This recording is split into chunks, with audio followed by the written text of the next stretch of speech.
Heureux de vous savoir nombreux au rendez-vous de cette session d'information sur Canal 3. Mesdames et messieurs, bonsoir et voici les titres du journal. Analyse et validation de la note conceptuelle relative à la semaine de l'enseignement et la formation technique et professionnelle. C'est à cet exercice que sont conviés pendant 2 jours les cadres des ministères en charge des enseignements secondaires et supérieurs. Une rencontre qui va mettre en avant les actions et initiatives mises en œuvre dans le cadre de la stratégie mondiale nationale en cours depuis 2020. Les détails dans un instant. Nous recevrons un invité dans ce journal, Maouna Aklogan. Il est expert intelligence artificielle et services numériques à l'Agence des systèmes d'information et du numérique. Avec lui, nous parlerons de cette compétition dans le domaine de l'intelligence artificielle pour la valorisation de nos langues nationales. Il s'agit bien évidemment du hackathon. Bonsoir et merci d'être avec nous. Bonsoir. Nous parlerons également sport dans ce journal. Nous ferons donc un tour à l'université d'Abomey-Calavi qui a abrité ce mardi la 2e édition des activités ludiques et sportives en faveur des étudiants en situation de handicap. Plusieurs disciplines ont meublé cette compétition initiée par la direction du Centre des œuvres universitaires et sociales d'Abomey-Calavi. Voilà pour les titres. Mesdames et messieurs, à nouveau bonsoir. Analyse et validation de la note conceptuelle relative à la semaine de l'enseignement et la formation technique et professionnelle. C'est à cet exercice que sont conviés les cadres des ministères en charge des enseignements secondaires et supérieurs. Démarrée ce mercredi 8 mai 2024, la rencontre s'étend sur 2 jours. Une fois instituée, la semaine de l'enseignement et la formation technique et professionnelle va mettre en avant les actions et initiatives mises en œuvre dans le cadre de la stratégie nationale en cours depuis 2020. Nous allons suivre. Les actions en vue pour la promotion et l'amélioration du système de l'enseignement et de la formation technique et professionnelle au Bénin se multiplient. L'une des dernières en date est la semaine de l'enseignement et de la formation technique et professionnelle dont la note conceptuelle fait objet d'analyse et de validation à ses assises. Une rencontre qui a réuni des cadres des ministères en charge des enseignements secondaires et supérieurs. Je me fais le devoir de vous rappeler qu'au cours des travaux de l'atelier sur l'innovation dans l'ETFP, qui s'est déroulé les 22 et 23 novembre 2023, il a été présenté le projet Semaine de l'ETFP. À cet effet, les participants ont montré leur intérêt pour cette activité et ont recommandé que le ministère en fasse une activité d'envergure nationale. Il a été donc retenu que la formulation de la note conceptuelle du projet existant soit revue et meublée davantage avant de l'opérationnaliser à la première édition. En réponse à cette recommandation, les responsables du projet, la semaine de l'UFTP, les LAM et l'équipe de la direction de l'enseignement secondaire technique et de la formation professionnelle ont travaillé sans relâche pour la tenue de cet atelier. Une tribune de réflexion prospective pour relever les multiples défis qui s'opposent à la visibilité des actions et réformes entreprises dans ce sous-secteur. C'est un honneur pour le projet de voir tout ce parterre de personnel rassemblé ici pour, disons, mettre sur les fonds baptismaux cette idée de la semaine de l'enseignement technique et professionnel pour permettre aux différents acteurs qui interviennent dans le secteur de se voir, de s'échanger des informations et de travailler ensemble pour améliorer les performances de ce secteur. L'institutionnalisation de la semaine de l'UFTP vise à garantir une mobilisation et un engagement effectif de toutes les parties prenantes pour le développement du sous-secteur de l'enseignement et la formation technique et professionnelle, premier pourvoyeur du capital compétent et compétitif au profit des acteurs à fort potentiel économique. Ces 2 jours de travaux vont permettre aux participants d'asseoir le dispositif institutionnel nécessaire pour la réussite de la semaine de l'enseignement et de la formation technique et professionnelle au Bénin. L'invité de cette édition, Maouna Aklogan, il est expert intelligence artificielle et services numériques à l'Agence des systèmes d'information et du numérique. Vous êtes sur ce plateau pour nous parler de cette compétition dans le domaine de l'intelligence artificielle pour la valorisation de nos langues nationales, ce que vous appelez hackathon. C'est bien ça? Exactement. Voilà. Exactement. Tout d'abord, expliquez-nous le principe de ce hackathon et pourquoi avoir choisi les langues locales. Par défaut, le principe des hackathons, ce sont des marathons qu'on appelle souvent des marathons créatifs, c'est-à-dire que des challenges qui sont censés être relevés en plusieurs années. D'accord. On se fixe 3 jours pour les relever avec une grosse communauté de talents, tout simplement. Et quel type d'innovation espérez-vous avoir émergé de ce hackathon, spécialement en utilisant les langues fon, Yoruba, Dendi? On espère énormément de choses justement Ouais. de ce hackathon, dans la mesure où ce qu'il faut noter dès le départ, c'est que dans nos langues nationales, donc Oui. le fon, le Dendi, ça aurait pu être le Mina et le Fulfulde par exemple, Ouais. il y a très peu de ressources justement pour automatiser par exemple de la traduction. Et grâce à ce hackathon, ce qu'on espère, c'est que nos populations puissent accéder à des connaissances dans toutes les langues, D'accord. et aussi de la même manière que toutes les langues puissent aussi en profiter de D'accord. nos connaissances. Et quelles sont les conditions à remplir pour prendre part à cette compétition? Il y a la condition déjà, c'est déjà avoir envie d'y participer, D'accord. avoir des capacités en termes de, on va dire, connaissances en intelligence artificielle, mais pas que. Vous pouvez avoir des connaissances aussi également en linguistique, en développement d'applications ou en création ou en gestion de projets ou de projets innovants. D'accord. Et quel soutien et ressources seront offerts aux participants pendant le hackathon? Parce qu'il faut des connaissances quand même pour les aider à réaliser leurs projets. Ah oui, il y a différents types de soutien. Je vais commencer déjà par la plus alléchante. Ce sera des prix de 2 millions. Justement pour les premiers, 1,3 million pour le deuxième et puis 650 000 pour le dernier. Mais il n'y a pas que ça. Il y a aussi des incubations au sein de ces City. Ouais. Et ça, c'est très important parce que c'est un écosystème juste innovant. Ouais. L'un des objectifs de cette campagne, c'est la collecte des données participatives. Parlez-nous un peu de cette campagne et comment elle contribuera à la valorisation de nos langues locales, puisque nous avons parlé du fon, du Dendi, du Yoruba. En fait, ce qu'on espère, c'est clairement créer pour une fois au Bénin en fait, un événement populaire autour de l'intelligence artificielle. C'est-à-dire que nos populations, même si elles ne sont pas des spécialistes en intelligence artificielle, Oui. elles peuvent juste envoyer sur un WhatsApp qu'on a créé spécialement à cet effet, envoyer des messages en fon, en Dendi, en Yoruba, en Minant, peu importe, et juste nous envoyer des phrases intéressantes. Ouais. Et que gagnent les locuteurs en langue béninoise en général et bien évidemment les populations aussi qui participent à cette campagne. Quelque chose qui sera juste une innovation majeure au Bénin, Oui. c'est la possibilité de pouvoir créer des modèles de langage en langue nationale, Oui. ce qui ouvrira la porte à de nombreuses, on va dire, innovations dans le futur. Voilà. Rapidement, un mot pour ceux qui nous suivent et qui veulent vraiment participer, parce que ceux qui nous suivent vont se dire qu'il faut être érudit en intelligence artificielle avant d'y participer. Non, pas du tout, pas du tout. Si vous avez la possibilité Ouais. d'avoir votre WhatsApp, vous Oui. pouvez juste envoyer un petit message D'accord. en fond ou dans nos langues au 47 10 10 00 et vous aurez contribué à ce hackathon également. Ben là, vous allez regarder la caméra et le dire parce que là, ils sont en train de vous suivre actuellement. Ils veulent bien capter le message et le message vient de vous. Ce que je vous dirais tout simplement, c'est que même si vous n'êtes pas spécialiste de nos langues, de l'intelligence artificielle, et si vous parlez nos langues nationales, envoyez un message sur le WhatsApp au 47 10 00 et dites-nous ce que vous voulez en langue locale et ce sera déjà votre première réussite. Merci à vous, Maouna Akplogan. Je rappelle que vous êtes expert intelligence artificielle et services numériques à l'Agence des systèmes d'information et du numérique. Vous êtes sur ce plateau. Nous avons parlé justement de cette compétition dans le domaine de l'intelligence artificielle pour la valorisation de nos langues nationales, ce que nous appelons hackathon. Merci d'être passé sur ce plateau. Merci, monsieur. Restez avec nous pour la suite du journal.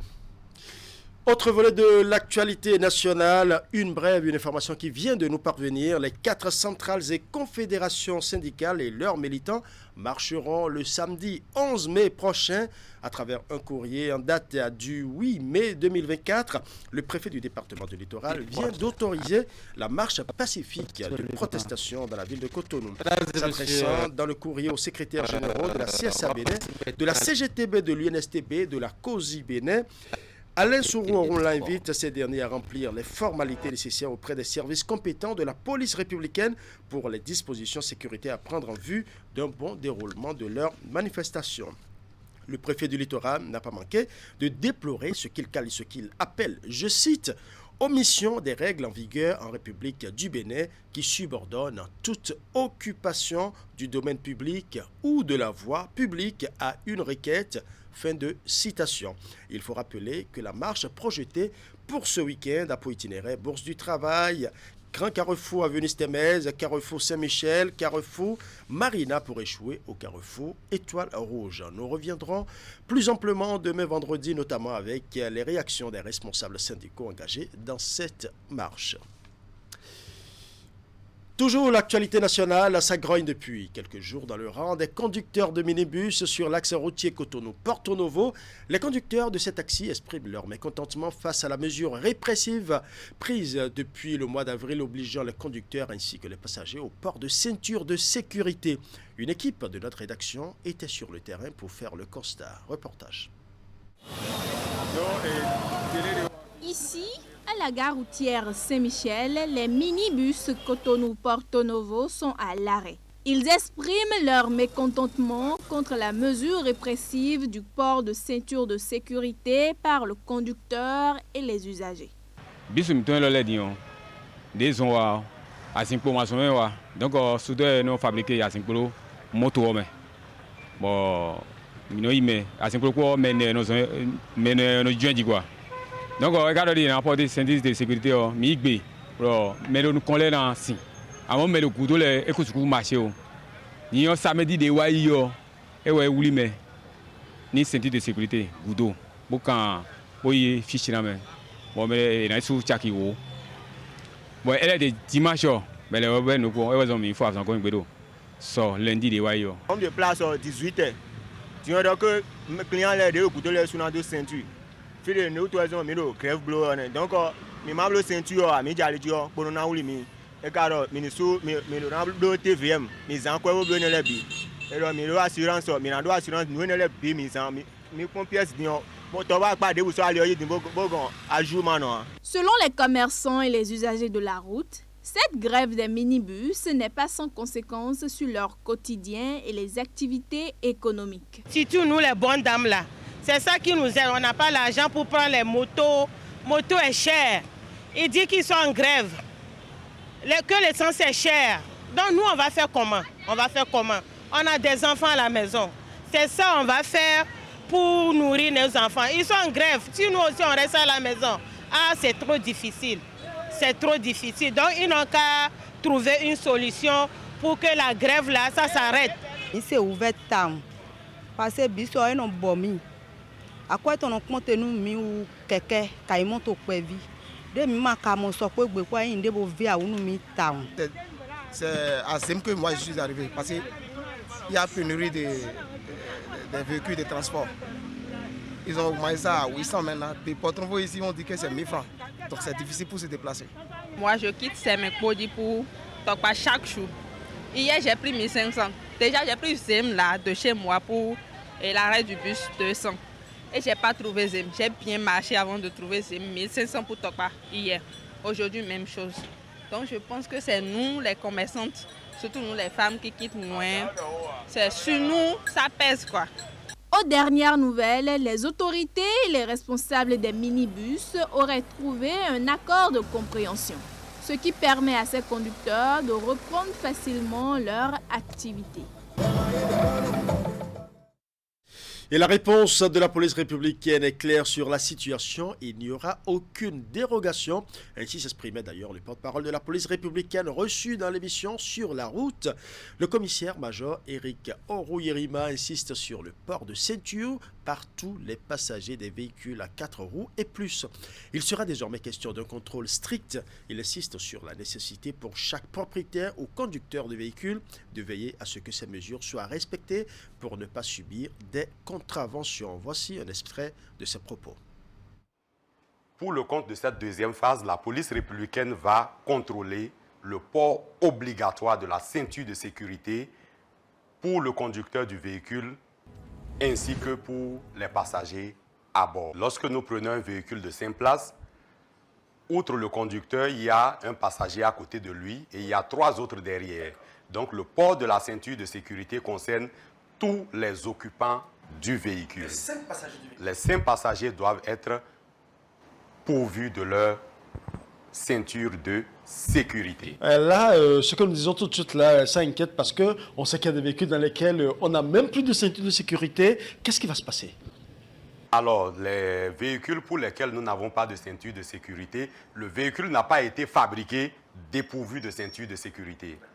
Si la ceinture de sécurité est absente, c'est parce que pour une raison ou pour une autre, les gens ont sectionné ces ceintures de sécurité. Donc, nous allons inviter les propriétaires des véhicules concernés à se mettre en règle.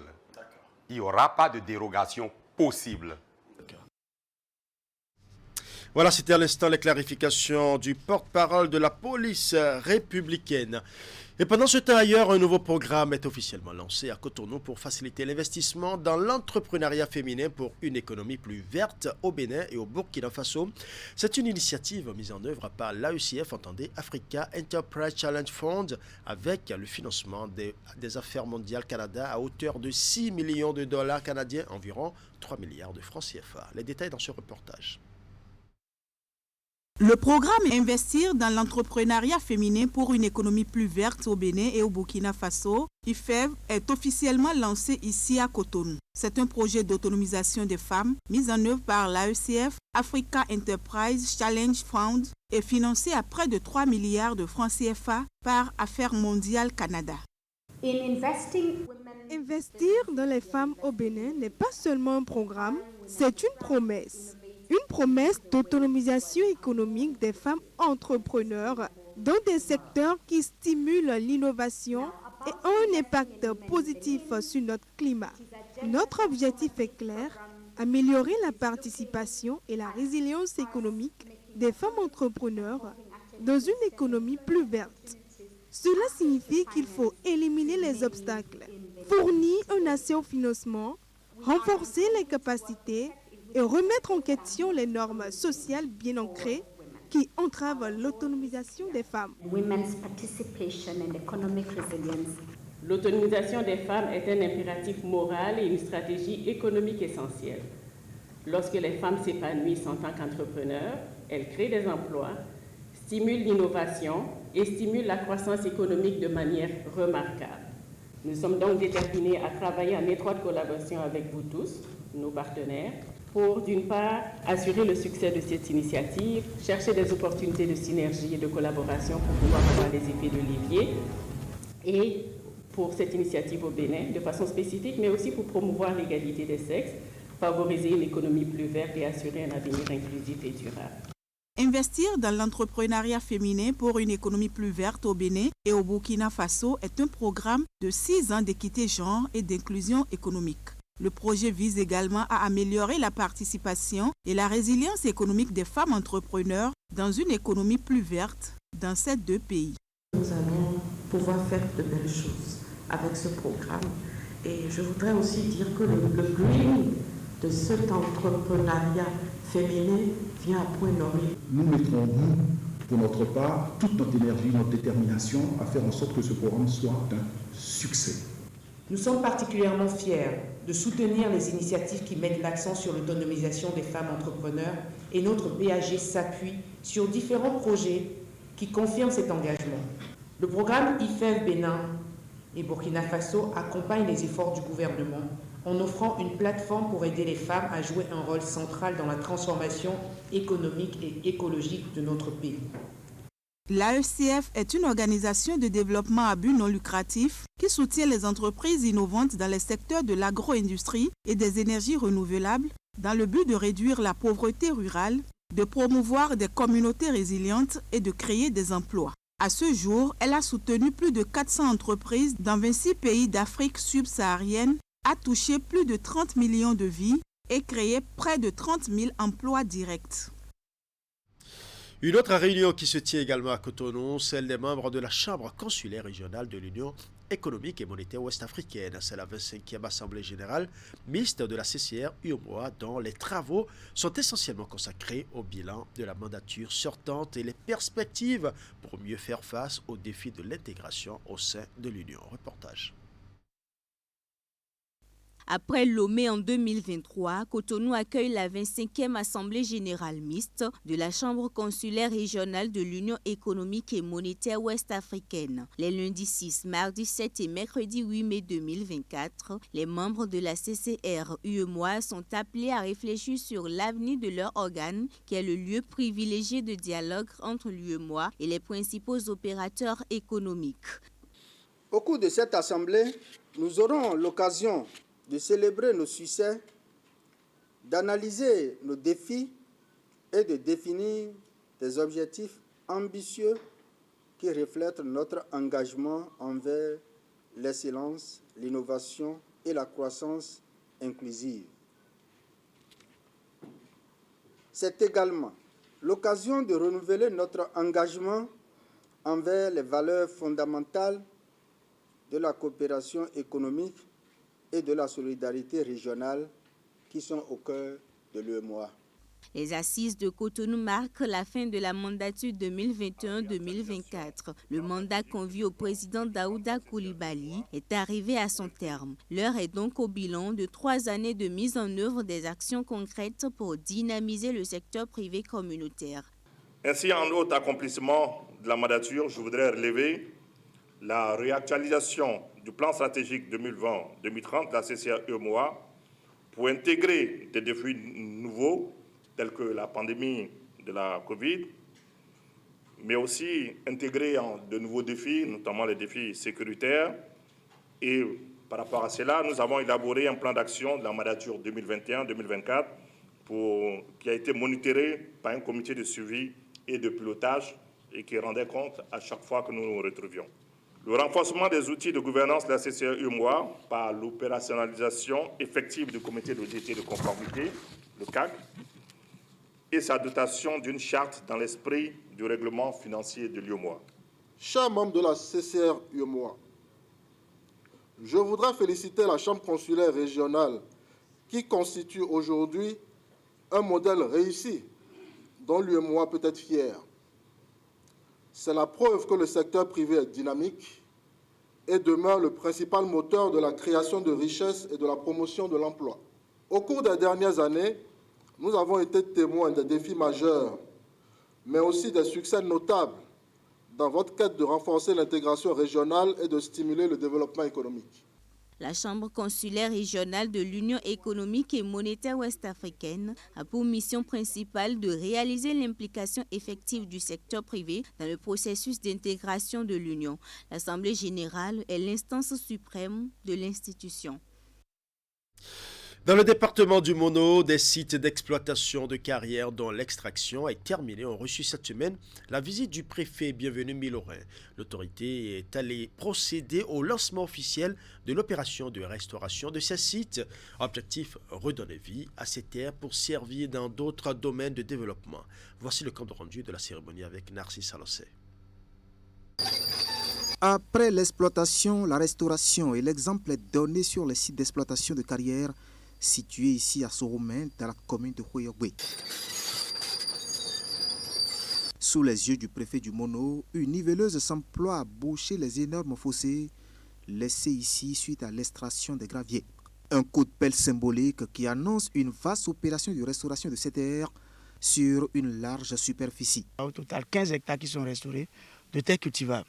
Et donc, ces 15 hectares seront replantés, soit en arbres ou soit en produits vivriers.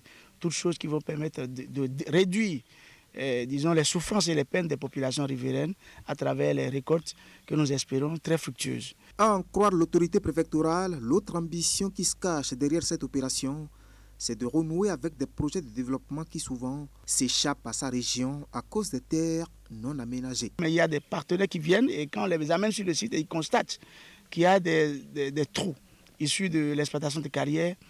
Remblayer devient beaucoup plus cher.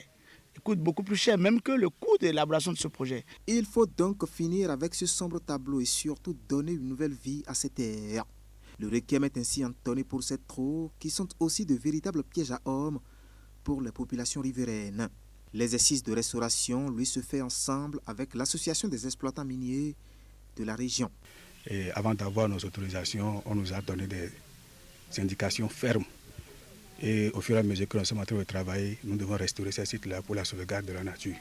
Ceci étant, le groupement des artisans miniers du Mono, particulièrement de Hoyogwe, ils ont pris l'initiative. Et nous avons décidé que chaque année, nous allons mener des opérations de restauration dans la commune, dans le développement pour la sauvegarde de la nature et de l'environnement. Ici, dans le département du Mono, la bataille pour la protection de l'environnement prend donc de la consistance à tous les étages de l'appareil administratif. En amont, les sites de carrière sont immatriculés et tout exploitant minier est soumis aux formalités administratives pour autorisation avant exploitation, des dispositions issues d'un arrêté préfectoral. Je l'annonçais en début d'édition, le terrain de sport de l'université d'Abomey-Calavi a abrité ce mardi 7 mai 2024 la deuxième édition des activités ludiques et sportives en faveur des étudiants en situation de handicap. Plusieurs disciplines ont mobilé cette compétition initiée par la direction du Centre des œuvres universitaires et sociales d'Abomey-Calavi. Esther Tofa pour plus de précisions.